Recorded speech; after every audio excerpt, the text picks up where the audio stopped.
Hello दोस्तों, स्वागत है आप सभी का राहुल एकेडमी पर। आज हम आपके जीके जीएस के ऐसे महत्वपूर्ण 500 क्वेश्चन आंसर करेंगे जो आपके आने वाले एसएससी एमटीएस के एग्जाम में बहुत ही ज़्यादा मदद मिलेगा। देखिए, ये आपके ऐसे क्वेश्चन हैं जो आपके एसएससी के एग्जाम में बार बार रिपीट होते हैं, तो सभी क्वेश्चन को आप अच्छे से रट लीजिएगा। और अगर आपको इसका पीडीएफ चाहिए तो नीचे टेलीग्राम का ग्रुप दिया गया है, वहाँ से ज्वाइन होकर इसका पीडीएफ आप बिल्कुल फ्री में प्राप्त कर सकते हैं। तो चलिए, ज़्यादा समय नुकसान ना करते हुए सीधे हम अपने क्वेश्चन आंसर पर चलते हैं। देखिए, आपका पहला क्वेश्चन दे रहा है कि नोबेल पुरस्कार की शुरुआत कब हुई थी। तो नोबेल पुरस्कार की शुरुआत आपका 1901 ईस्वी से हुआ था। और नोबेल पुरस्कार आपका 6 क्षेत्रों में प्रदान किया जाता है। 6 क्षेत्र कौन कौन से हैं? तो चिकित्सा का क्षेत्र है, भौतिकी है, रसायन है, शांति है, साहित्य है और आपका अर्थशास्त्र का क्षेत्र है। जो आपका अर्थशास्त्र वाला क्षेत्र है, इसकी शुरुआत आपका 1969 ईस्वी में जोड़ा गया था। अगर आपसे पूछा जाए कि मान बुकर पुरस्कार की शुरुआत कब हुई थी, तो मान बुकर पुरस्कार की शुरुआत आपका 1969 ईस्वी से हुआ था और यह आपका साहित्य के क्षेत्र में प्रदान किया जाता है। कलिंग पुरस्कार आपका विज्ञान के क्षेत्र में प्रदान किया जाता है और इसकी शुरुआत 1952 ईस्वी में हुआ था। ऑस्कर पुरस्कार की शुरुआत आपका 1929 ईस्वी में हुआ था और यह आपका फिल्म के क्षेत्र में प्रदान किया जाता है। अगला आपका दे रहा है मैग्सेसे पुरस्कार। तो मैग्सेसे पुरस्कार आपका सरकारी जन सेवा के क्षेत्र में प्रदान किया जाता है और इसकी शुरुआत आपका 1958 ईस्वी से हुआ था। ग्रेमी पुरस्कार की शुरुआत आपका 1959 ईस्वी से हुआ था और यह आपका संगीत के क्षेत्र में प्रदान किया जाता है। भारत रत्न की शुरुआत 1954 ईस्वी में हुआ था। ज्ञानपीठ पुरस्कार की शुरुआत 1965 ईस्वी में हुआ था और यह आपका साहित्यकार को दिया जाता है। अर्जुन पुरस्कार आपका 1961 ईस्वी से प्रदान किया जाता है खिलाड़ियों को। इसके आगे आपका अगला दे रहा है कि दादा साहब फाल्के की बात की जाए तो दादा साहब फाल्के पुरस्कार 1969 ईस्वी से दिया जाता है सिनेमा के क्षेत्र में। पुलित्जर पुरस्कार की बात की जाए तो 1917 ईस्वी से प्रदान किया जाता है पत्रकारिता को। तो इन सभी पॉइंट को आप अच्छे से याद रखिएगा।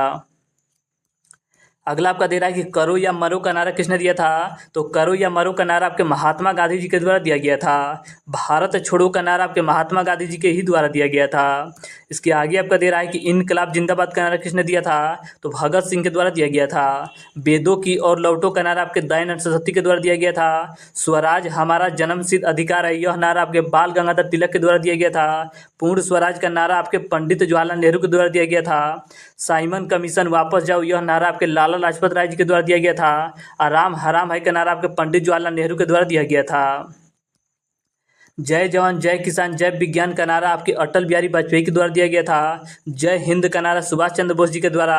सारे जहां से अच्छा हिंदुस्तान हमारा, यह नारा आपके मोहम्मद इकबाल के द्वारा दिया गया था। सरफरोशी की तमन्ना अब हमारे दिल में है, यह नारा आपके राम प्रसाद बिस्मिल्ला के द्वारा दिया गया था। तो इन सभी नारों को आप अच्छे से याद रखिएगा। अगला आपका देखिए क्वेश्चन दे रहा है कि भारत और चीन की सीमा रेखा को किस नाम से जाना जाता है। तो इसे आपका मैक मोहन रेखा के नाम से जाना जाता है। रेड क्लिफ की रेखा की बात करेगा तो ये आपका भारत और पाकिस्तान के बीच है। डुरंड रेखा पाकिस्तान और अफगानिस्तान के बीच है। हिंडनबर्ग रेखा आपके जर्मनी और पोलैंड के बीच है। इसके आगे आपका दे रहा है कि 38वीं समांतर रेखा की बात की जाए तो ये आपका उत्तरी कोरिया एवं दक्षिण कोरिया के बीच है। 49वीं समांतर रेखा आपका अमेरिका और कनाडा के बीच है। मैगी नाट रेखा आपके जर्मनी और फ्रांस के बीच है। मेन रहीम रेखा की बात की जाए तो ये आपका रूस और फिनलैंड के बीच है। इसके आगे आपका अगला क्वेश्चन दे रहा है कि हर्यक वंश के संस्थापक कौन हैं। तो हर्यक वंश के संस्थापक आपके बिंबिसार हैं। मौर्य वंश के संस्थापक आपके चंद्रगुप्त मौर्य हैं। शुंग वंश के संस्थापक आपके पुष्यमित्र शुंग हैं। सातवाहन के सिमुख हैं। गुप्त वंश की बात करेगा तो श्रीगुप्त हो जाएगा। चोल की बात करेगा तो चोल वंश के संस्थापक आपके विजयालय हैं। राष्ट्रकूट के दंती दुर्ग हैं। तुगलक वंश के गयासुद्दीन तुगलक हैं। लोधी वंश के बहलो लोधी हैं। होयसल वंश के आपके संस्थापक विष्णुवर्धन हैं। बहमनी वंश की अगर बात की जाए तो बहमनी वंश के संस्थापक आपके हसन गंगू हैं। चौहान वंश की बात की जाए तो चौहान वंश के संस्थापक आपके वासुदेव हैं। इसके आगे आपका अगला क्वेश्चन दे रहा है कि प्रथम बौद्ध समिति कहाँ पर हुई थी। तो देखिए, प्रथम बौद्ध समिति आपका राजगिरी में हुआ था। और कब हुआ था। तो 483 ईस्वी पूर्व में हुआ था। और किसके शासनकाल में हुआ था। तो अजात शत्रु के शासनकाल में हुआ था। इसके आगे देखिए, इसके आगे अगर बात की जाए कि द्वितीय बौद्ध समिति कब हुई थी, तो द्वितीय बौद्ध समिति आपका 383 ईसा पूर्व में हुआ था, वैशाली में हुआ था और आपके काला शोक के समय हुआ था। तीसरी की बात की जाए तो 355 ईसा पूर्व में हुआ था, अशोक के समय हुआ था और आपके पाटलिपुत्र यानी कि पटना में हुआ था। चतुर्थ की बात की जाए तो प्रथम शताब्दी ईसा पूर्व में हुआ था और कहाँ पर हुआ था, तो कुंडलवन कश्मीर में हुआ था और किसके शासनकाल में हुआ था, तो कनिष्क के शासनकाल में हुआ था। इसके आगे आपका अगला दे रहा है कि मूंगफली के उत्पादन में कौन सा राज्य अग्रणी है, तो मूंगफली के उत्पादन में आपका गुजरात राज्य प्रथम स्थान पर है। कपास के मामले में भी आपका गुजरात है। दलहन, सोयाबीन और चना की बात की जाए तो इसमें आपका प्रथम स्थान पर मध्य प्रदेश राज्य है। इसके आगे अगर बात की जाए कि चावल, पटसन और जूट के मामले में कौन सा राज्य अग्रणी है, तो पश्चिम बंगाल है। काफ़ी, सूरजमुखी में आपका कर्नाटक है। चाय में आपका असम राज्य है। काजू की बात की जाए तो काजू में आपका केरल राज्य प्रथम स्थान पर है। तंबाकू, हल्दी, मक्का की बात की जाए तो आंध्र प्रदेश आपका प्रथम स्थान पर है। इसके आगे अगर बात की जाए सेब और केसर का, तो सेब और केसर में आपका जम्मू कश्मीर प्रथम स्थान पर है। रबर, इलायची, मसाला की बात की जाए तो केरल आपके प्रथम स्थान पर है। बाजरा, सरसों की बात की जाए तो राजस्थान आपका प्रथम स्थान पर है। देखिए, गेहूं, गन्ना, आलू की बात की जाए तो इन तीनों में आपका उत्तर प्रदेश प्रथम स्थान पर है। संतरा में महाराष्ट्र आपका प्रथम स्थान पर है। लौंग की बात की जाए तो लौंग में आपका तमिलनाडु राज्य प्रथम स्थान पर है। अंगूर की बात की जाए तो अंगूर आपका सबसे ज़्यादा नासिक, महाराष्ट्र में होता है। तो इन सभी पॉइंट को आप अच्छे से याद रखिएगा। अगला आपका देखिए क्वेश्चन दे रहा है कि कोयला के उत्पादन में कौन सा राज्य अग्रणी है, तो कोयला के उत्पादन में आपका झारखंड राज्य प्रथम स्थान पर है। सीसा और जिप्सम के मामले में आपका राजस्थान है। तांबा, हीरा, चूना पत्थर के मामले में आपका मध्य प्रदेश प्रथम स्थान पर है। टीन की बात की जाए तो टीन के मामले में आपका छत्तीसगढ़ है। सोना, लौह अयस्क के मामले में आपका कर्नाटक है। चांदी, जस्ता के मामले में आपका राजस्थान राज्य है। लिग्नाइट कोयला के मामले में आपका तमिलनाडु राज्य है। यूरेनियम और निकिल की बात की जाए तो इसमें आपका प्रथम स्थान पर झारखंड राज्य है। पेट्रोलियम की बात की जाए तो पेट्रोलियम में आपका महाराष्ट्र राज्य है। अभ्रक में आपका आंध्र प्रदेश है। संगमरमर, ग्रेफाइट की बात की जाए तो राजस्थान है और थोरियम की बात की जाए तो थोरियम के मामले में प्रथम स्थान पर आपका केरल राज्य है। इसके आगे आपका देखिए अगला क्वेश्चन दे रहा है कि हंटर आयोग का संबंध किससे है, तो देखिए हंटर आयोग का संबंध आपके जलियांवाला बाग हत्याकांड से है। रंगराजन समिति की बात की जाए तो इसका संबंध आपके भुगतान संतुलन से है। राजा चलैया समिति का संबंध आपके कर सुधार से है। ठक्कर आयोग का संबंध आपके इंदिरा गांधी हत्याकांड से है। बलवंत राय मेहता की बात की जाए तो इनका संबंध आपके पंचायती राज व्यवस्था से है। और सरकारिया आयोग की बात की जाए तो इसका संबंध आपके केंद्र राज्य के संबंध से है। इसके आगे आपका अगला क्वेश्चन दे रहा है कि प्रथम पंचवर्षीय योजना में किसकी प्राथमिकता दी गई थी, तो देखिए प्रथम पंचवर्षीय योजना में आपका कृषि की प्राथमिकता दी गई थी। द्वितीय की बात की जाए तो द्वितीय में औद्योगिकरण का प्राथमिकता दिया गया था। तृतीय में आपका आत्मनिर्भर अर्थव्यवस्था का प्राथमिकता दिया गया था। पाँचवीं में गरीबी उन्मूलन का दिया गया था। छठवीं में आपका रोजगार का दिया गया था। अगर 12वीं की बात की जाए तो 12वीं में आपका समावेशी विकास का दिया गया था। और 9वीं की बात की जाए तो 9वीं में आपका न्यायपूर्ण वितरण का प्राथमिकता दिया गया था। इसके आगे आपका अगला क्वेश्चन दे रहा है कि सिख धर्म की स्थापना किसके द्वारा किया गया था, तो सिख धर्म की स्थापना आपके गुरु नानक जी के द्वारा किया गया था। अगर इसके आगे बात की जाए कि गुरुमुखी लिपि की शुरुआत किसने की थी, तो गुरुमुखी लिपि की शुरुआत आपके गुरु अंगद जी के द्वारा किया गया था। अमृतसर नगर की स्थापना आपके गुरु रामदास जी के द्वारा किया गया था। आदि ग्रंथ का संकलन आपके अर्जुन देव के द्वारा किया गया था। स्वर्ण मंदिर का निर्माण आपके गुरु अर्जुन देव के द्वारा किया गया था। खालसा पंथ की स्थापना किसके द्वारा किया गया था, तो गुरु गोविंद सिंह के द्वारा किया गया था। अगला आपका देखिए क्वेश्चन दे रहा है, अगला आपका क्वेश्चन देखिए बायोलॉजी से है कि टीबी से बचाव के लिए किस टीके का उपयोग किया जाता है, तो इसका करेक्ट आंसर आपका हो जाएगा BCG के टीके का उपयोग किया जाता है। अगर बात की जाए कि तपेदिक के लिए कौन सा टीका का उपयोग किया जाता है, तो तपेदिक के लिए भी आपका BCG के टीके का उपयोग किया जाता है। डिप्थीरिया, टिटनेस, काली खांसी की बात की जाए तो इसके लिए आपका DPT का उपयोग किया जाता है। पोलियो के लिए आपका पोलियो टीके का उपयोग किया जाता है। टाइफाइड के लिए आपका TAB का उपयोग किया जाता है। और छोटी माता के लिए आपका रूबेला वैक्सीन का उपयोग किया जाता है। इसके आगे देखिए, इसके आगे आपका अगला क्वेश्चन दे रहा है कि अस्थाई बंदोबस्त किस गवर्नर जनरल के द्वारा शुरू किया गया था, तो अस्थाई बंदोबस्त आपके लॉर्ड कॉर्नवालिस के द्वारा शुरू किया गया था। सहायक संधि आपके लॉर्ड वेल्लेस्ली के द्वारा शुरू किया गया था। राज हड़प नीति आपके लॉर्ड डलहौजी के द्वारा शुरू किया गया था। स्थानीय स्वशासन आपके लॉर्ड रिपन के द्वारा शुरू किया गया था। बंगाल विभाजन आपके लॉर्ड कर्जन के द्वारा किया गया था। सती प्रथा पर रोक आपके लॉर्ड विलियम पेंटिंग के द्वारा लगाया गया था। कांग्रेस की स्थापना के समय लॉर्ड डफरिन थे आपके वायसराय। बंगाल में द्वैध शासन का अंत आपके वारेन हेस्टिंग के द्वारा किया गया था। इसके आगे आपका अगला क्वेश्चन दे रहा है कि विश्व पर्यटन दिवस कब मनाया जाता है। तो विश्व पर्यटन दिवस आपका 27 सितंबर को मनाया जाता है। राष्ट्रीय युवा दिवस 12 जनवरी को, शहीद दिवस 30 जनवरी को, विश्व कैंसर दिवस 4 फरवरी को, प्रवासी भारतीय दिवस आपका 9 जनवरी को मनाया जाता है। राष्ट्रीय विज्ञान दिवस आपका 28 फरवरी को, अंतर्राष्ट्रीय महिला दिवस 8 मार्च को, पृथ्वी दिवस आपका 22 अप्रैल को, मजदूर दिवस आपका 1 मई को, विश्व पर्यावरण दिवस आपका 5 जून को मनाया जाता है। इसके आगे आपका दे रहा है कि विश्व जनसंख्या दिवस 11 जुलाई को मनाया जाता है।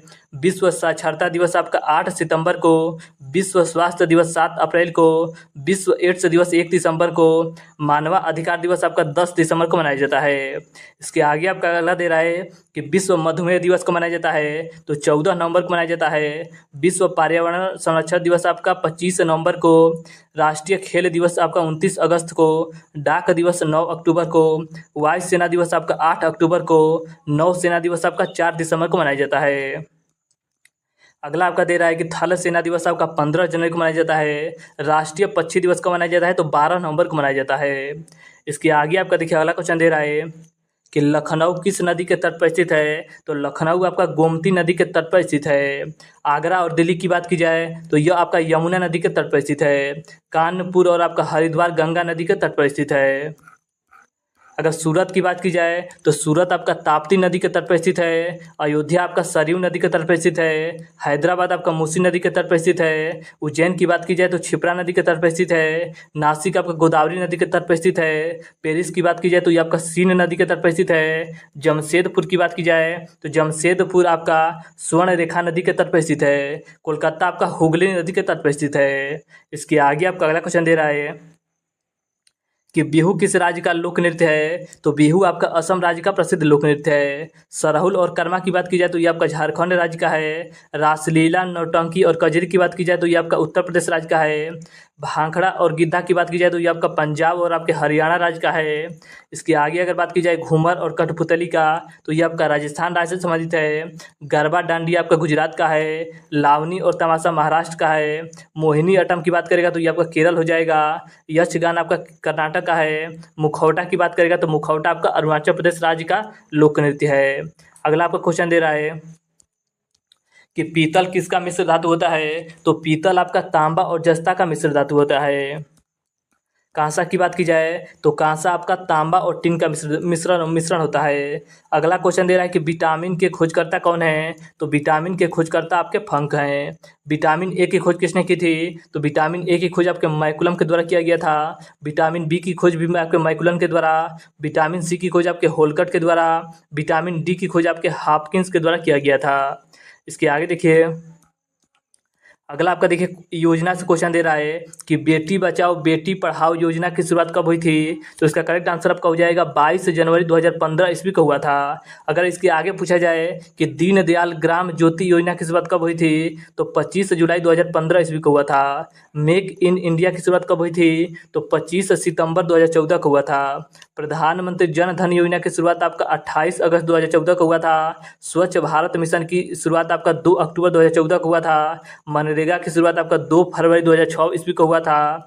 इसके आगे आपका अगला दे रहा है कि प्रधानमंत्री ग्रामोदय योजना की शुरुआत कब हुआ था तो 2000-2001 के बीच हुआ था। प्रधानमंत्री रोजगार योजना की अगर बात की जाए तो इसकी शुरुआत आपका 2 अक्टूबर 1993 ईस्वी में हुआ था। इंदिरा आवास योजना की शुरुआत आपका 1985-86 में हुआ था। अंत्योदय योजना कार्यक्रम की शुरुआत आपका 1977-78 के दौरान हुआ था। इसके आगे आपका अगला दे रहा है कि काम के बदले अनाज कार्यक्रम की शुरुआत कब हुई थी तो 1977-78 के दौरान हुआ था। इसके आगे आपका अगला क्वेश्चन दे रहा है कि संचालन समिति के अध्यक्ष कौन थे। तो संचालन समिति के अध्यक्ष आपके डॉक्टर राजेंद्र प्रसाद थे। संघ समिति के अध्यक्ष आपके पंडित जवाहरलाल नेहरू थे। प्रांतीय संविधान समिति के अध्यक्ष आपके वल्लभ भाई पटेल थे। प्रारूप समिति के अध्यक्ष आपके भीमराव अंबेडकर जी थे। झंडा समिति के अध्यक्ष आपके JB कृपलानी जी थी। अगला आपका देखिए JB कृपलानी थे। संघ शक्ति समिति की बात की जाए तो इसके अध्यक्ष आपके पंडित जवाहरलाल नेहरू थे। इसके आगे आपका अगला क्वेश्चन दे रहा है कि हॉकी के जादूगर किसे कहा जाता है। तो हॉकी के जादूगर आपका मेजर ध्यानचंद को कहा जाता है। अगर आपसे पूछा जाए कि उड़ान परी किसे कहा जाता है तो उड़ान परी आपका पीटी उषा को कहा जाता है। फ्लाइंग सिख आपका मिल्खा सिंह को कहा जाता है।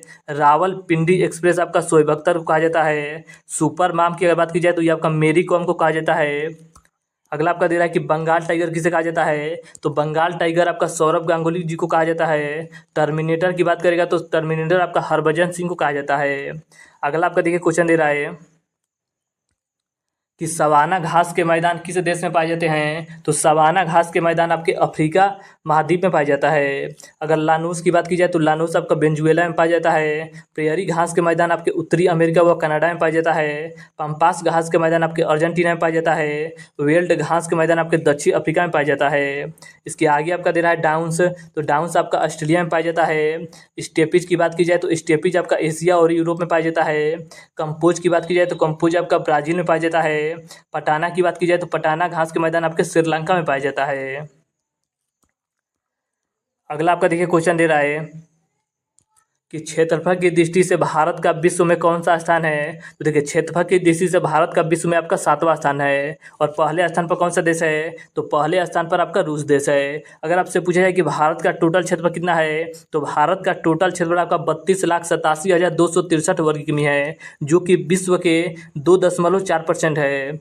अगर बात की जाए कि 2011 के हिसाब से जनगणना में भारत का रैंक कितना है तो भारत का रैंक आपका दूसरा स्थान पर है। और भारत की जनसंख्या विश्व की जनसंख्या कितना है तो 17.5% है। देखिए क्षेत्रफल आपका 2.4 है और आपका जनसंख्या की बात करेगा तो 17.5 है। तो दोनों पॉइंट को अच्छे से याद रखिएगा। इसके आगे आपका अगला क्वेश्चन दे रहा है कि कर्क रेखा भारत के कितने राज्यों से होकर गुजरता है। तो कर्क रेखा भारत के 8 राज्यों से होकर गुजरता है। कौन कौन से 8 राज्य हैं तो देखिए गुजरात है, राजस्थान है, मध्य प्रदेश है, छत्तीसगढ़ है, पश्चिम बंगाल है, झारखंड है, त्रिपुरा है और आपका मिजोरम है। अगला आपका क्वेश्चन दे रहा है कि भारतीय मानक समय किस नगर से होकर गुजरता है। तो देखिए भारतीय मानक समय आपका 82.5 डिग्री पूर्वी देशांतर इलाहाबाद के नैनी से होकर गुजरता है, जो कि आपके 5 राज्यों से होकर गुजरता है। 5 राज्य कौन कौन से हैं तो देखिए छत्तीसगढ़ है, मध्य प्रदेश है, उड़ीसा है और आपके आंध्र प्रदेश है। एक आपसे क्वेश्चन पूछा जाता है जो ग्रीनविच का टाइम है लंदन वाला, इससे भारत का टाइम कितना आगे है। तो भारत का टाइम आपका 5.5 घंटा आगे है। तो इसे भी आप अच्छे से याद रखिएगा। अगला आपका देखिए क्वेश्चन दे रहा है कि सबसे प्राचीन पर्वत श्रृंखला कौन सी है। तो सबसे प्राचीन पर्वत श्रृंखला आपका अरावली है, जो कि राजस्थान में स्थित है। अगर आपसे पूछा जाए कि अरावली की सबसे सर्वोच्च चोटी कौन सी है तो सबसे ऊंची चोटी इसका आपका गुरु शिखर है। अगला क्वेश्चन है कि दक्षिण भारत की सबसे ऊंची चोटी कौन सी है। तो दक्षिण भारत की सबसे ऊंची चोटी आपकी अनाईमुड़ी है। यह चोटी पश्चिमी घाट पर्वत का भाग है, जो कि आपके केरल के इडुक्की जिला में स्थित है। इसके आगे आपका अगला क्वेश्चन दे रहा है कि किस पहाड़ी पर पूर्वी घाट पश्चिमी घाट से मिलता है। तो इसका करेक्ट आंसर आपका हो जाएगा नीलगिरी की पहाड़ी पर मिलता है। और नीलगिरी पहाड़ी को हम ब्लू माउंटेन और इसकी ब्लू माउंटेन के नाम से जाना जाता है। और इसकी सबसे ऊंची चोटी कौन सी है नीलगिरी की। तो इसकी सबसे ऊंची चोटी आपका दोदा बेटा है, जिसकी लंबाई आपका 2637 मीटर है। तो इसे आप अच्छे से याद रखिएगा, नीलगिरी की सबसे ऊंची चोटी आपका दोदा बेटा है। और नीलगिरी पहाड़ी को ही आपका ब्लू माउंटेन के नाम से जाना जाता है। इसके आगे आपका अगला क्वेश्चन दे रहा है कि नर्मदा एवं ताप्ती नदी के मध्य कौन सा पर्वत स्थित है। तो देखिए आपका ऊपर से नर्मदा नदी बहती है, बीच में आपका सतपुड़ा रेंज है और नीचे आपका ताप्ती नदी बहती है। तो नर्मदा और आपके ताप्ती नदी के बीच आपका सतपुड़ा रेंज है। देखिए सतपुड़ा रेंज के आपके 3 भाग होते हैं, एक आपका पश्चिम वाला भाग होता है, एक आपका मध्य वाला भाग होता है और एक आपका पूरब वाला भाग होता है। जो पूरब वाला भाग है इसे आपका मैकाल पठार के नाम से जाना जाता है। जो आपका पश्चिम वाला भाग है इसे आपका राज पिपला कहा जाता है। और जो आपका मध्य वाला भाग है ये आपका महादेव पहाड़ी है। और महादेव जो पहाड़ी है इस पर एक चोटी है जिसका नाम आपका पंचमढ़ी। और पंचमढ़ी पर ही आपका सतपुड़ा रेंज की सबसे ऊंची चोटी है जिसका नाम आपका धूपगढ़ है। तो इसे आप अच्छे से याद रखिएगा कि जो आपका धूपगढ़ है ये आपका पंचमढ़ी पर स्थित है। और पंचमढ़ी कहाँ स्थित है तो ये आपका बीच वाला भाग जो महादेव है यहीं पर स्थित है। और धूपगढ़ की लंबाई कितनी है तो 1350 मीटर है। तो इसे आप अच्छे से याद रखिएगा कि नर्मदा और ताप्ती नदी के बीच आपका सतपुड़ा रेंज स्थित है। इसके आगे देखिए अगला आपका क्वेश्चन दे रहा है कि पीर पंजाल दर्रा किस राज्य में स्थित है। तो पीर पंजाल दर्रा आपका जम्मू कश्मीर राज्य में स्थित है। काराकोरम और जोजिला की बात की जाए तो ये आपका लद्दाख में स्थित है। पीर पंजाल और बनिहाल आपका जम्मू कश्मीर राज्य में स्थित है। इसके आगे आपका दे रहा है कि सिपकिला, रोहतांग और बड़ा लाचा कहाँ स्थित है। तो ये आपका हिमाचल प्रदेश में स्थित है। माना दर्रा, नीति दर्रा और लिपुलेख दर्रा ये आपका उत्तराखंड राज्य में स्थित है। नाथुला और जेलेपला आपका सिक्किम राज्य में स्थित है। तुजू दर्रा आपका मणिपुर राज्य में स्थित है। थालगढ़ दर्रा और आपके भोरगढ़ दर्रा आपके महाराष्ट्र में स्थित है। पालगढ़ दर्रा आपका केरल राज्य में स्थित है। तो इन सभी दर्रे को आप अच्छे से याद रखिएगा। अगला आपका देखिए क्वेश्चन दे रहा है कि सियाचिन हिमनद कहाँ स्थित है। तो सियाचिन हिमनद आपके लद्दाख में स्थित है, जिसका नाम आपका देखिए लद्दाख की आपके नुब्रा घाटी में स्थित है। तो इसे आप अच्छे से याद रखिएगा कि नुब्रा घाटी में स्थित है, जो कि आपके लद्दाख में पड़ता है। अगला क्वेश्चन है कि भारत की सबसे बड़ी जनजाति कौन है। तो भारत की सबसे बड़ी जनजाति आपका गोंड जनजाति है। इसके आगे आपका अगला क्वेश्चन दे रहा है कि बांग्लादेश में प्रवेश करने के बाद गंगा नदी को किस नाम से जाना जाता है। तो देखिए बांग्लादेश में गंगा को पद्मा के नाम से जाना जाता है। अगर गंगा नदी की बात की जाए तो गंगा नदी का उद्गम आपके उत्तराखंड के गोमुख नामक स्थान से होता है और यह आपकी भारत की सबसे बड़ी नदी है, जिसकी लंबाई आपका 25 मीटर है और यह आपके बंगाल की खाड़ी में गिर जाती है। देखिए भागीरथी और अलकनंदा नदी जब मिलती है तो अब इसे संयुक्त रूप से आपका गंगा के नाम से जानते हैं। देखिए भागीरथी और अलकनंदा कहाँ मिलती है। तो ये आपका देवप्रयाग में मिलती है और जब यह मिलती है तभी हम इसे संयुक्त रूप से गंगा का नाम देते हैं। देखिए अगर आपसे पूछा जाए कि प्रायद्वीप भारत की सबसे बड़ी नदी कौन सी है। तो प्रायद्वीप भारत की सबसे बड़ी नदी आपकी गोदावरी नदी है और गोदावरी नदी क्या है। तो प्रायद्वीप भारत की सबसे बड़ी नदी है, इसे आप अच्छे से याद रखिएगा।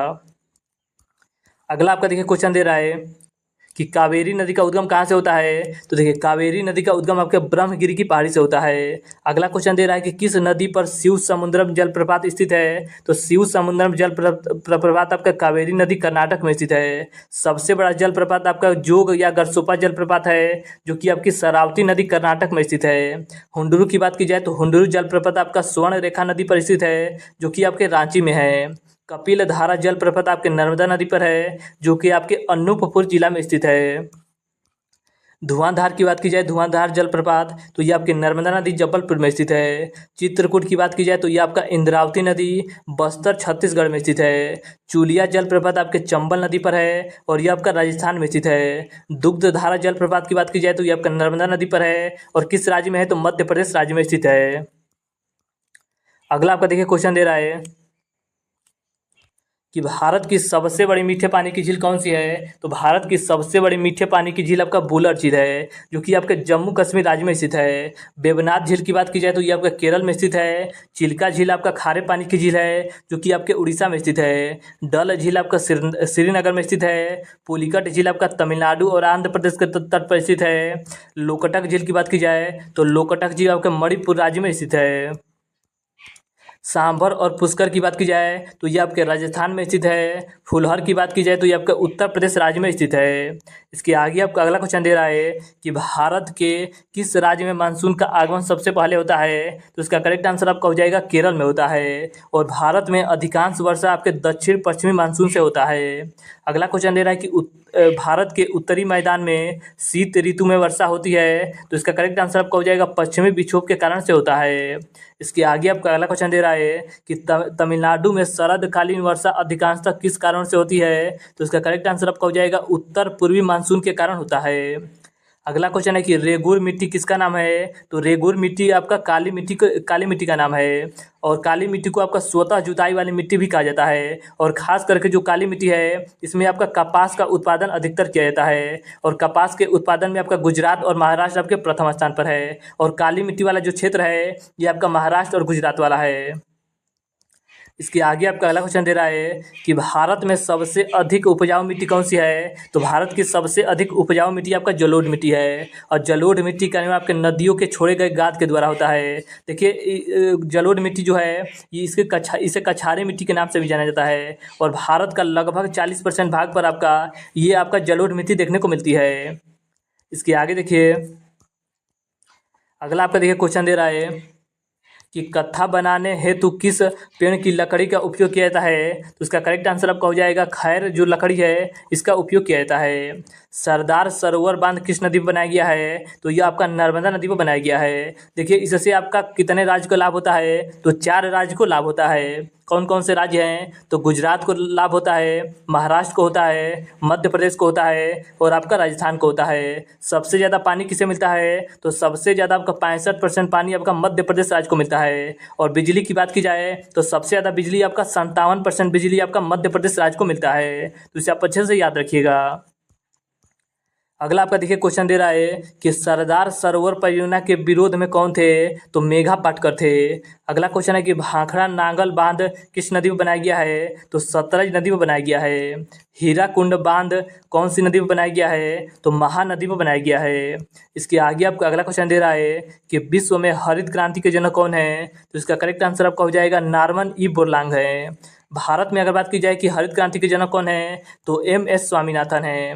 हरित क्रांति की बात की जाए कि हरित क्रांति का संबंध किससे है? तो हरित क्रांति का संबंध आपके खाद्य उत्पादन से है। सुनहरी क्रांति का संबंध आपके फल एवं सब्जी उत्पादन से है। श्वेत क्रांति की बात की जाए तो श्वेत क्रांति का संबंध आपके दुग्ध उत्पादन से है। भूरी क्रांति का संबंध आपके उर्वरक उत्पादन से है। नीली क्रांति का संबंध आपके मत्स्य उत्पादन से है। लाल क्रांति का संबंध आपके मांस और टमाटर उत्पादन से है। काली क्रांति की बात की जाए तो इसका संबंध आपके पेट्रोलियम उत्पादन से है। इसके आगे आपका दे रहा है कि गोल उत्पादन का संबंध आपके आलू से है।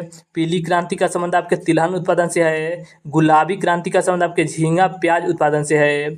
इसके आगे आपका अगला क्वेश्चन दे रहा है कि इंडिका पुस्तक के लेखक कौन है? तो इंडिका पुस्तक के लेखक आपके मेगास्थनीज हैं। इसके आगे अगर बात की जाए कि मेघदूत, कुमार संभवम, अभिज्ञान शकुंतलम पुस्तक के लेखक कौन है? तो आपके कालिदास हैं। मुद्रा राक्षस के लेखक आपके विशाख दत्त हैं। अष्टाध्यायी के लेखक आपके पाणिनि हैं। अर्थशास्त्र के लेखक आपके चाणक्य हैं। राज तरंगरी की बात की जाए तो इसकी रचना आपके कल्हड़ के द्वारा किया गया था और इसमें आपका कश्मीर के इतिहास के बारे में बताया गया है। अगला अगर बात की जाए कि हर्षचरित और कादम्बरी किसकी रचना है? तो ये दोनों आपका बाणभट्ट की रचना है। पंचतंत्र आपके विष्णु शर्मा के द्वारा लिखा गया था। गीत गोविंद आपके जयदेव के द्वारा लिखा गया है। पृथ्वीराज रासो की बात की जाए तो ये आपका चंद्रवरदाई के द्वारा लिखा गया है। शाहनामा की बात की जाए तो फिरदौसी के द्वारा लिखा गया है। आईने अकबरी आपका अबुल फजल के द्वारा लिखा गया है। बाबर नामा आपके बाबर के द्वारा, अकबर नामा आपके अबुल फजल के द्वारा, हुमायूं नामा की बात की जाए तो गुलबंद बेगम के द्वारा, मिलिंद पन्हू की बात की जाए तो ये आपका नागसेन के द्वारा लिखा गया है। अगला आपका दे रहा है बुद्ध चरित्र, तो बुद्ध चरित्र आपके अश्वघोष के द्वारा लिखा गया है। भारत भारती की बात की जाए तो ये आपका मैथिली शरण गुप्त के द्वारा लिखा गया है। वंदे मातरम आपके बंकिम चंद्र चटर्जी के द्वारा लिखा गया है। यंग इंडिया आपके महात्मा गांधी जी के द्वारा लिखा गया है। लाइफ डिवाइन आपके अरविंद घोष जी के द्वारा लिखा गया है।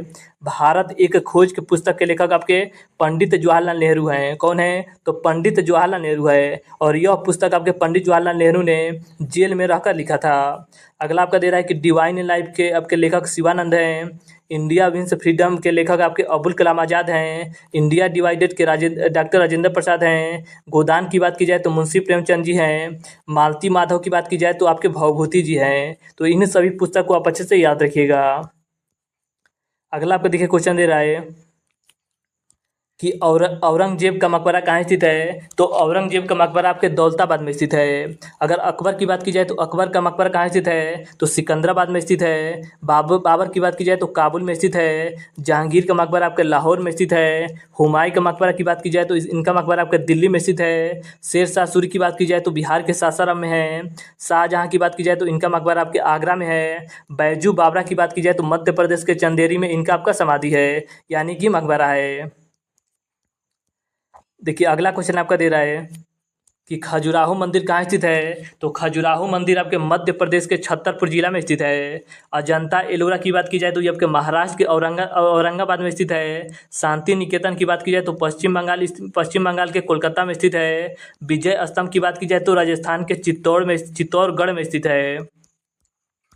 अगला आपका दे रहा है कि चार मीनार कहाँ स्थित है? तो चार मीनार आपके हैदराबाद में स्थित है। हम्पी आपके कर्नाटक में स्थित है। चिल्का झील आपके उड़ीसा में स्थित है। एलिफेंटा की बात की जाए तो ये आपके मुंबई में स्थित है। रॉक गार्डन आपके चंडीगढ़ में स्थित है। सारनाथ की बात की जाए तो ये आपके वाराणसी में स्थित है। महाबलीपुरम की बात की जाए तो ये आपके चेन्नई में स्थित है। स्तूप की बात की जाए सांची स्तूप का, तो देखिए सांची स्तूप आपके मध्य प्रदेश के रायसेन जिला में स्थित है। एक आपका भरहुत स्तूप भी पूछता है, तो भरहुत स्तूप आपके मध्य प्रदेश के सतना जिला छत्तीसगढ़ में स्थित है। लिंगराज मंदिर की बात की जाए तो उड़ीसा में स्थित है। सोमनाथ मंदिर आपके गुजरात में स्थित है। कैलाश मंदिर आपके एलोरा महाराष्ट्र में स्थित है।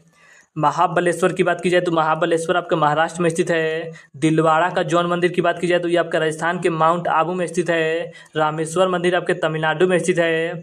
मीनाक्षी मंदिर की बात की जाए तो तमिलनाडु के मदुरई में स्थित है। स्वर्ण मंदिर की बात की जाए तो पंजाब के अमृतसर शहर में स्थित है। 2.5 दिन का झोपड़ा आपके राजस्थान के अजमेर में स्थित है। कांचीपुरम की बात की जाए तो ये आपका तमिलनाडु के चेन्नई में स्थित है। तो इन सभी मंदिर को आप अच्छे से याद रखिएगा। अगला आपका देखिए क्वेश्चन दे रहा है कि भाखड़ा नागल परियोजना किस नदी में बनाया गया है। तो यह आपका सतलज नदी में बनाया गया है। किस राज्य में बनाया गया है तो पंजाब राज्य में बनाया गया है। इंदिरा गांधी नहर परियोजना की बात की जाए तो यह आपका सतलज ब्यास नदी में बनाया गया है और राजस्थान राज्य में। हीराकुंड बांध परियोजना आपके महानदी उड़ीसा राज्य में स्थित है। अगला आपका दे रहा है देखिए परियोजना ही है सब। तुंगभद्रा परियोजना की बात की जाए तो यह आपका तुंगभद्रा नदी पर स्थित है और आपके आंध्र प्रदेश राज्य में स्थित है। फराक्का परियोजना की बात की जाए तो यह आपका गंगा नदी में बनाया गया है। देखिए गंगा और भागीरथी नदी में बनाया गया है। किस राज्य में स्थित है तो यह आपका पश्चिम बंगाल में स्थित है। देखिए अच्छे से याद रखिएगा कि जो आपका फराक्का परियोजना है ये आपका गंगा और भागीरथी नदी में बनाया गया है और यह आपका पश्चिम बंगाल राज्य में स्थित है। काकरापारा की बात की जाए तो ये आपका ताप्ती नदी बनाया गया है और किस राज्य में स्थित है तो गुजरात में स्थित है। उकाई परियोजना ताप्ती नदी बनाया गया है और यह भी आपका गुजरात में स्थित है। टिहरी बांध परियोजना आपके भागीरथी नदी बनाया गया है। सरदार सरोवर परियोजना की बात की जाए तो ये आपकी नर्मदा नदी गुजरात में बनाया गया है। अगला आपका देखिए क्वेश्चन दे रहा है कि टाइफाइड किन कारणों से होता है। तो देखिए टाइफाइड आपका बैक्टीरिया के कारण से फैलता है। देखिए वायरस से होने वाले रोग, बैक्टीरिया से होने वाले रोग और आपके प्रोटोजोआ से और आपके कवक से होने वाले रोगों को हम देख लेते हैं। जैसे अगर बात की जाए आपके कवक से कौन कौन से रोग होते हैं। देखिए वायरस से कौन कौन से रोग होते हैं। सबसे पहले वायरस के देख लेते हैं। तो वायरस से आपका रेबीज होता है, चेचक होता है, जुखाम होता है, पोलियो होता है, इन्फ्लुएंजा होता है, खासरा होता है, डेंगू ज्वर होता है, एड्स होता है और आपका चिकनगुनिया। ये सभी रोग आपके वायरस से होने वाले हैं। इसके आगे हम देख लेते हैं आपके बैक्टीरिया से कौन कौन से रोग होते हैं। देखिए बैक्टीरिया से आपके टिटनेस रोग होता है, फ्लैग रोग होता है, हैजा होता है, तपेदिक होता है, डिप्थीरिया होता है, काली खांसी होता है और आपका निमोनिया होता है। ये सभी आपके बैक्टीरिया से होने वाले रोग हैं। इसके आगे हम देख लेते हैं कि प्रोटोजोआ से कौन कौन से रोग होते हैं। देखिए अगर बात की जाए प्रोटोजोआ से कौन कौन से रोग होते हैं तो मलेरिया होता है, पायरिया होता है, सोने की बीमारी होती है, पेचिस होता है और आपका काला जार होता है। ये सभी आपके प्रोटोजोआ से होने वाले रोग हैं। इसके आगे देखिए, इसके आगे हम देखते हैं कि कवक से कौन कौन से रोग होते हैं। अगर कवक की बात की जाए तो कवक से आपका गंजापन होता है, एथलीट फुट होता है, दमा होता है, खाज होता है और आपका दाद होता है। ये सभी आपके कवक से होने वाले रोग हैं। इसके आगे आपका अगला क्वेश्चन दे रहा है कि नींबू में कौन सा अम्ल होता है। तो देखिए नींबू में आपका साइट्रिक अम्ल होता है। खट्टे फलों की बात की जाए, खट्टे फलों और आपके संतरा में अगर बात की जाए तो इसमें भी आपका साइट्रिक अम्ल होता है। टमाटर में कौन सा अम्ल होता है तो टमाटर में आपका ऑक्जैलिक अम्ल होता है। सिरका की बात की जाए तो सिरका में आपका एसिटिक अम्ल होता है। इमली और अंगूर की बात की जाए तो इसमें आपका टार्टेरिक अम्ल होता है। दूध की बात की जाए तो दूध में आपका लैक्टिक अम्ल होता है। मूत्र की बात की जाए तो मूत्र में आपका यूरिक अम्ल होता है। बिच्छू के डंक में बात की जाए और लाल चींटी के डंक में तो इसमें आपका फर्मिक अम्ल होता है। अगला आपका देखिए क्वेश्चन दे रहा है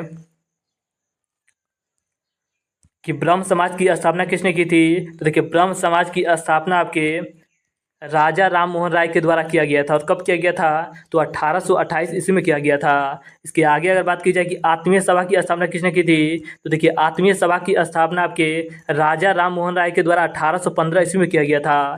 तत्वबोधनी सभा की स्थापना आपके देवेंद्र नाथ ठाकुर के द्वारा 1839 ईस्वी में किया गया था। प्रार्थना समाज की स्थापना आपके डॉक्टर आत्माराम पांडुरंग के द्वारा 1867 ईस्वी में किया गया था। आर्य समाज की स्थापना आपके स्वामी दयानंद सरस्वती के द्वारा 1875 ईस्वी में किया गया था। रामकृष्ण मिशन की स्थापना आपके स्वामी विवेकानंद जी के द्वारा 1897 ईस्वी में किया गया था। सत्य शोधक समाज की स्थापना आपके ज्योतिबा फुले के द्वारा 1873 ईस्वी में किया गया था। फॉरवर्ड ब्लॉक की स्थापना आपके सुभाष चंद्र बोस जी के द्वारा 1939 ईस्वी में किया गया था। स्वराज पार्टी की स्थापना आपके मोतीलाल नेहरू और आपके सी आर दास के द्वारा 1923 ईस्वी में किया गया था। होम रूल लीग की स्थापना आपके एनी बेसेंट एवं तिलक के द्वारा किया गया था 1916 ईस्वी में। हिंदू महासभा की स्थापना आपके मदन मोहन मालवीय के द्वारा 1915 ईस्वी में किया गया था। गदर पार्टी की स्थापना आपके लाला हरदयाल के द्वारा 1913 ईस्वी में किया गया था। मुस्लिम लीग की स्थापना आपके आगा खां एवं सलीमुल्लाह खान के द्वारा 1906 ईस्वी में किया गया था। आज़ाद हिंद फौज की स्थापना आपके रास बिहारी बोस जी के द्वारा 1942 ईस्वी में किया गया था। खिलाफत आंदोलन की शुरुआत आपके अली बंधु के द्वारा किया गया था। और कब किया गया था? तो 1919 ईस्वी में किया गया था। इसके आगे आपका देखिए अगला क्वेश्चन दे रहा है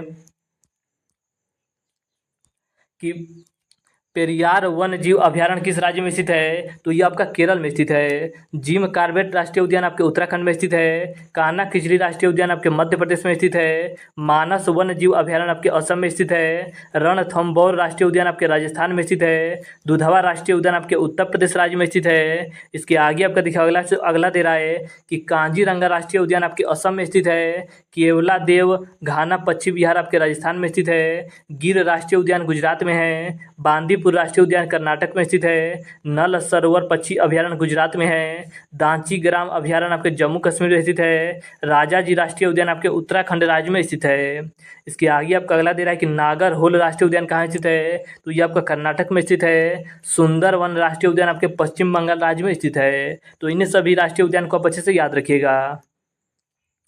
अगला आपका देखिए क्वेश्चन दे रहा है कि नर्मदा नदी का उद्गम कहाँ से होता है? तो नर्मदा नदी का उद्गम आपके अमरकंटक की पहाड़ी से होता है। देखिए अमरकंटक से 3 नदी का उद्गम होता है। एक आपकी नर्मदा नदी है, एक आपकी सोन नदी है और एक आपकी जोहिला नदी है।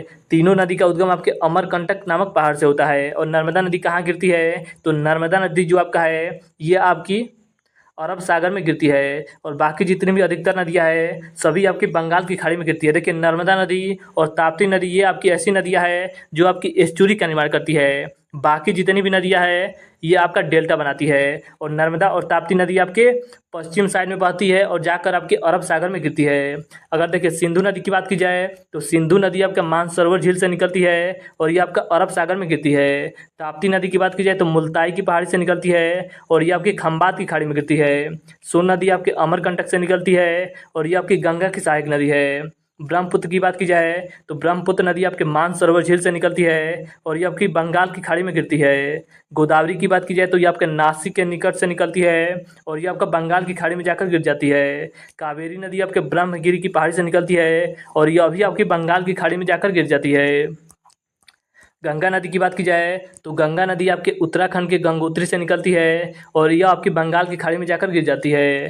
चंबल नदी की बात की जाए तो जाना पहाड़ की पहाड़ी से निकलती है और यह आपकी यमुना की सहायक नदी है। चिनाब की बात की जाए तो बारालाचा दर्रे से निकलती है और यह आपका सिंधु नदी की सहायक नदी है। इसके आगे आपका दे रहा है झेलम नदी। तो झेलम नदी आपके शेषनाग झील से निकलती है और यह आपका चिनाब नदी की सहायक नदी है। कृष्णा नदी की बात की जाए तो महाबलेश्वर के समीप से निकलती है और यह आपकी बंगाल की खाड़ी में जाकर गिर जाती है। इसके आगे आपका देखिए अगला क्वेश्चन दे रहा है कि राष्ट्रपति पर महाभियोग किस अनुच्छेद के अंतर्गत लगाया जाता है? तो अनुच्छेद 61 के तहत लगाया जाता है। अगर देखिए बात की जाए मूल अधिकार कहाँ से कहाँ तक है तो मूल अधिकार आपका 12 से 35 तक है। अनुच्छेद 12 से लेकर 35 तक है। और मूल अधिकार किस देश के संविधान से लिया गया है? तो मूल अधिकार आपके अमेरिका के संविधान से लिया गया है। विधि के समझ समानता अनुच्छेद आपका 14 से संबंधित है। अगला आपका दे रहा है कि अस्पृश्यता का अंत आपका अनुच्छेद 17 है। प्रेस की स्वतंत्रता अनुच्छेद 19A है। प्राण एवं दैहिक स्वतंत्रता अनुच्छेद 21 है। बाल श्रम निषेध आपका अनुच्छेद 23 है। राज्य के नीति निर्देशक सिद्धांत की बात की जाए तो यह आपका अनुच्छेद 36 से लेकर 51 तक है। ग्राम पंचायत का गठन आपका अनुच्छेद 40 में बताया गया है। बच्चों के लिए निःशुल्क शिक्षा आपका अनुच्छेद 21A में बताया गया है। भारत का एक राष्ट्रपति होगा अनुच्छेद 52 में बताया गया है। राष्ट्रपति का निर्वाचन आपका अनुच्छेद 54 में बताया गया है। इसके आगे आपका दे रहा है कि राष्ट्रपति को क्षमा दान करने की शक्ति आपका अनुच्छेद 72 के तहत है। भारत के प्रधानमंत्री अनुच्छेद 74 में बताया गया है। संसद का गठन आपका अनुच्छेद 79 में बताया गया है। इसके आगे आपका दे रहा है कि राज्यसभा और लोकसभा का गठन की बात की जाए, देखिए राज्यसभा का गठन आपका अनुच्छेद 80 में दिया गया है और लोकसभा का गठन आपका अनुच्छेद 81 में दिया गया है। लोकसभा का विघटन आपका राष्ट्रपति के द्वारा अनुच्छेद 85 के तहत किया जा सकता है। संसद का संयुक्त अधिवेशन अनुच्छेद 108 से संबंधित है। अनुसूचित जाति और जनजाति क्षेत्र की बात की जाए तो अनुच्छेद 244 से संबंधित है। अगर बात की जाए धन विधेयक के बारे में तो धन विधेयक आपका अनुच्छेद 110 से संबंधित है। वित्त आयोग की बात की जाए तो वित्त आयोग आपका अनुच्छेद 280 से संबंधित है। तो इन सभी अनुच्छेदों को आप अच्छे से याद रखिएगा। अगला आपका देखिए दे रहा है कि निर्वाचन आयोग का उल्लेख की बात की जाए तो अनुच्छेद 324 में दिया गया है। अनुसूचित जाति और जनजाति के आरक्षण की बात की जाए तो अनुच्छेद 330 में दिया गया है। संघ की राजभाषा आपका अनुच्छेद 343 में दिया गया है। आपातकाल की बात की जाए तो अनुच्छेद 352 में दिया गया है। संविधान संशोधन आपके दक्षिण अफ्रीका के संविधान से लिया गया है और यह आपका अनुच्छेद 368 में बताया गया है। इसके आगे आपका दे रहा है कि समता का अधिकार की बात की जाए तो समता का अधिकार आपका अनुच्छेद 14 से लेकर 18 तक है। स्वतंत्रता का अधिकार की बात की जाए तो 19 से 22 तक है। शोषण के विरुद्ध अधिकार आपका अनुच्छेद 23 से 24 तक है। धार्मिक स्वतंत्रता का अधिकार आपका अनुच्छेद 25 से 28 तक है। संस्कृति और शिक्षा का अधिकार आपका अनुच्छेद 29 से 30 तक है। संवैधानिक उपचार की बात की जाए तो अनुच्छेद 32 से लेकर 35 तक है और अनुच्छेद 32 को डॉक्टर भीमराव अंबेडकर जी के द्वारा संविधान की आत्मा भी कहा गया है। तो ये भी आप अच्छे से याद रखिएगा। अगला आपका देखिए क्वेश्चन दे रहा है कि वायुमंडलीय दाब की माप के लिए किसका उपयोग किया जाता है तो बैरोमीटर का उपयोग किया जाता है। अगर बात की जाए कि स्टेथोस्कोप का उपयोग कब किया जाता है तो हृदय और फेफड़े की गति को सुनने के लिए। कार्डियोग्राम की बात की जाए तो इसका माप आपके हृदय की जांच के लिए किया जाता है। पौधों की जड़ों के दाब की माप के लिए आपका मैनोमीटर का उपयोग किया जाता है। वर्षा की माप के लिए आपका रेन गेज का उपयोग किया जाता है। भूकंप की तीव्रता की माप की जाए अगर तो इसके लिए आपका रिएक्टर स्केल का उपयोग किया जाता है। दूध की शुद्धता की माप के लिए आपका लैक्टोमीटर का उपयोग किया जाता है। भूकंप मापी यंत्र के लिए आपका सिस्मोग्राफ का उपयोग किया जाता है। पहिए द्वारा तय की गई दूरी के मापने के लिए आपका आर्डोमीटर का उपयोग किया जाता है। विमान की गति मापने के लिए आपका टोकोमीटर का उपयोग किया जाता है। अगला आपका देखिए क्वेश्चन दे रहा है कि फतेहपुर सीकरी का निर्माण किसके द्वारा किया गया था तो फतेहपुर सीकरी का निर्माण आपके अकबर के द्वारा किया गया था।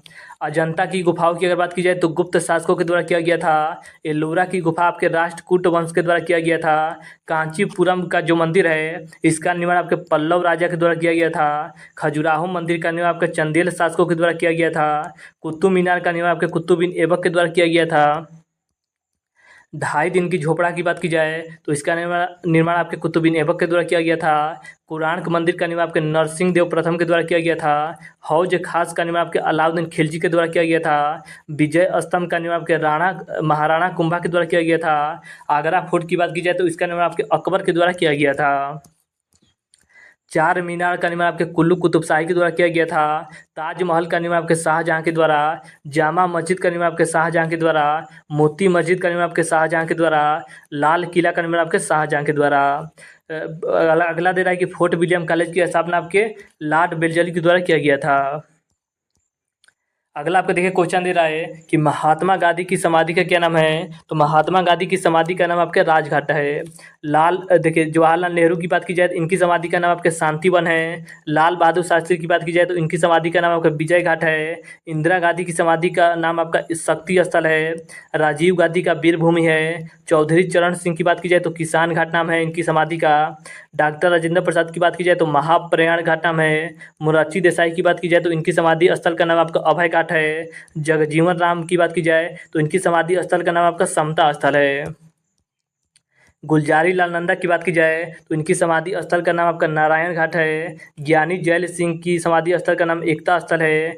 भीमराव अंबेडकर की समाधि स्थल का नाम आपका चैत्रा भूमि है। के आर नारायण की बात की जाए तो उदय भूमि नाम है। शंकर दयाल शर्मा की अगर बात की जाए समाधि स्थल का क्या नाम है तो कर्म भूमि नाम है। तो इन सभी समाधि स्थल को आप अच्छे से याद रखिएगा।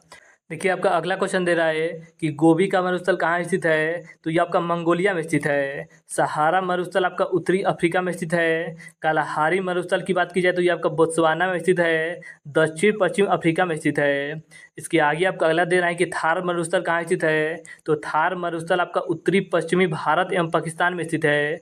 अटाकामा की बात की जाए तो ये आपका उत्तरी चिली में स्थित है जो कि आपके दक्षिण अमेरिका में पड़ता है। इसके आगे आपका अगला क्वेश्चन दे रहा है कि अंतर्राष्ट्रीय मुद्रा कोष IMF का मुख्यालय कहाँ स्थित है तो इसका करेक्ट आंसर आपका हो जाएगा वाशिंगटन DC में स्थित है और इसका निर्माण आपका 1945 ईस्वी में हुआ था। विश्व बैंक की बात की जाए तो विश्व बैंक की स्थापना आपका 1945 ईस्वी में हुआ था और इसका मुख्यालय आपके वाशिंगटन में स्थित है। खाद्य एवं कृषि संगठन की स्थापना 1945 में हुआ था और इसका मुख्यालय आपके रोम में स्थित है। विश्व व्यापार संगठन का आपका स्थापना 1995 में हुआ था और इसका मुख्यालय आपका जनेवा में स्थित है। विश्व स्वास्थ्य संगठन की बात की जाए तो इसकी स्थापना 1948 में हुआ था और इसका मुख्यालय भी आपका जनेवा में स्थित है। गैट की बात की जाए तो इसकी स्थापना 1947 में हुआ था और इसका मुख्यालय आपके जनेवा में स्थित है। रेड क्रॉस की बात की जाए तो इसकी स्थापना 1863 में हुआ था और इसका मुख्यालय आपके जनेवा में स्थित है। अगला आपका दे रहा है कि सार्क, तो सार्क की बात की जाए तो इसकी स्थापना आपका 1985 में हुआ था और इसका मुख्यालय आपका नेपाल के काठमांडू में स्थित है। इंटरपोल की बात की जाए तो इसकी स्थापना 1923 में हुआ था और इसका मुख्यालय आपका पेरिस में स्थित है। अगला आपका देखिए क्वेश्चन दे रहा है कि केंद्रीय चावल अनुसंधान संस्था कहाँ स्थित है, तो इसका करेक्ट आंसर आपका हो जाएगा कटक में स्थित है। केंद्रीय गन्ना अनुसंधान संस्था कहाँ स्थित है, तो ये आपका कोयम्बटूर में स्थित है। केंद्रीय आलू अनुसंधान संस्था कहाँ स्थित है, तो शिमला में स्थित है। केंद्रीय दलहन अनुसंधान केंद्र आपके कानपुर में स्थित है। भारतीय चीनी तकनीक संस्था आपके कानपुर में है। वन अनुसंधान संस्था आपके देहरादून में स्थित है। अगला आपका दे रहा है कि केंद्रीय तंबाकू अनुसंधान संस्था आपके राजमुंद्री में स्थित है। केंद्रीय चमड़ा अनुसंधान संस्था आपके चेन्नई में स्थित है। भारतीय लाख अनुसंधान संस्था आपके रांची में स्थित है। प्लाज्मा अनुसंधान संस्था आपके गांधीनगर में स्थित है। राष्ट्रीय समुद्र विज्ञान संस्था आपके पणजी में स्थित है। केंद्रीय औषधि अनुसंधान संस्था आपके लखनऊ में स्थित है। भारतीय मौसम विज्ञान संस्था की बात की जाए तो नई दिल्ली में स्थित है। भारतीय मौसम वेधशाला की बात की जाए तो ये आपके पुणे में स्थित है। अगला आपका दे रहा है कि अखिल भारतीय आयुर्विज्ञान संस्था कहाँ स्थित है, तो ये आपका नई दिल्ली में स्थित है। अगला आपका दे रहा है कि भारतीय पुरातत्व सर्वेक्षण विभाग कहाँ स्थित है, तो कोलकाता में स्थित है। इसके आगे आपका अगला दे रहा है कि केंद्रीय भवन निर्माण अनुसंधान संस्था कहाँ स्थित है, तो ये आपका रुड़की में स्थित है। अगला आपका क्वेश्चन है कि आगा खा ट्रॉफी किस खेल से संबंधित है, तो आगा खा ट्रॉफी का संबंध आपके हॉकी से है। फीफा कप की बात की जाए तो फुटबॉल से है। रोवर्स कप का संबंध आपके फुटबॉल से है। रणजी ट्रॉफी का संबंध आपके क्रिकेट से है। थॉमस कप का संबंध आपके बैडमिंटन से है। डेविस कप का संबंध आपके टेनिस से है। उबेर कप का संबंध आपके बैडमिंटन से है। राइडर कप का संबंध आपके गोल्फ से है। इसके आगे आपका दे रहा है डुरंड कप, तो डुरंड कप का संबंध आपके फुटबॉल से है। संतोष ट्रॉफी का संबंध आपके फुटबॉल से है। एशिया कप का संबंध आपके क्रिकेट से है। होलकर ट्रॉफी का संबंध आपके ब्रिज खेल से है। अगला आपका क्वेश्चन दे रहा है कि कबड्डी खेल में कितने खिलाड़ी होते हैं, तो देखिए कबड्डी के खेल में आपके 7 खिलाड़ी होते हैं। क्रिकेट में 11 होते हैं और देखिए क्रिकेट में आपके 11 होते हैं। आपके फुटबॉल में 11 होते हैं और आपके हॉकी में भी 11 होते हैं। देखिए खो खो में 9 होते हैं। पोलो में आपके 4 होते हैं। लान टेनिस की बात की जाए तो 1 या 2 होते हैं। बैडमिंटन में 1 या 2 होते हैं। फुटबॉल में आपके 11 होते हैं और आपके हॉकी में भी 11 होते हैं। क्रिकेट में भी आपके 11 होते हैं। वाटर पोलो में आपके 7 होते हैं। वॉलीबॉल में 6 होते हैं। बास्केटबॉल में 5 होते हैं। टेबल टेनिस में आपके 1 होते हैं और सबसे ज़्यादा आपके रग्बी फुटबॉल में होते हैं। रग्बी फुटबॉल में आपके 15 खिलाड़ी होते हैं। बेसबॉल में 9 होते हैं और आपके हॉकी में 11 होते हैं। अगला आपका देखिए क्वेश्चन दे रहा है कि हरित क्रांति का संबंध किससे है, तो हरित क्रांति का संबंध आपके खाद्य उत्पादन से है। नीली क्रांति का संबंध आपके मत्स्य उत्पादन से है। पीली क्रांति का संबंध आपके तिलहन उत्पादन से है। रजत क्रांति का संबंध आपके अंडा उत्पादन से है। गोल क्रांति का संबंध आपके आलू उत्पादन से है। श्वेत क्रांति का संबंध आपके दुग्ध उत्पादन से है। भूरी क्रांति का संबंध आपके उर्वरक उत्पादन से है। लाल क्रांति का संबंध आपके मांस उत्पादन से है। गुलाबी क्रांति का संबंध आपके झींगा उत्पादन से है। सुनहरी क्रांति का संबंध आपके फल एवं सब्जी उत्पादन से है। तो देखिए आज हमने आपके जीके जीएस के ऐसे महत्वपूर्ण 500 से अधिक क्वेश्चन लगाए जो आपके एसएससी के एग्जाम में बार बार रिपीट होते हैं। तो इन्हीं सभी क्वेश्चन को आप अच्छे से रट लीजिएगा और अगर आपको इसका पीडीएफ चाहिए तो नीचे टेलीग्राम का ग्रुप दिया गया है, वहाँ से ज्वाइन होकर इसका पीडीएफ आप बिल्कुल फ्री में प्राप्त कर सकते हैं। और अगर आपको वीडियो अच्छा लगा है तो वीडियो को लाइक और शेयर करना मत भूलिएगा। तो चलिए आज के लिए इतना ही, धन्यवाद।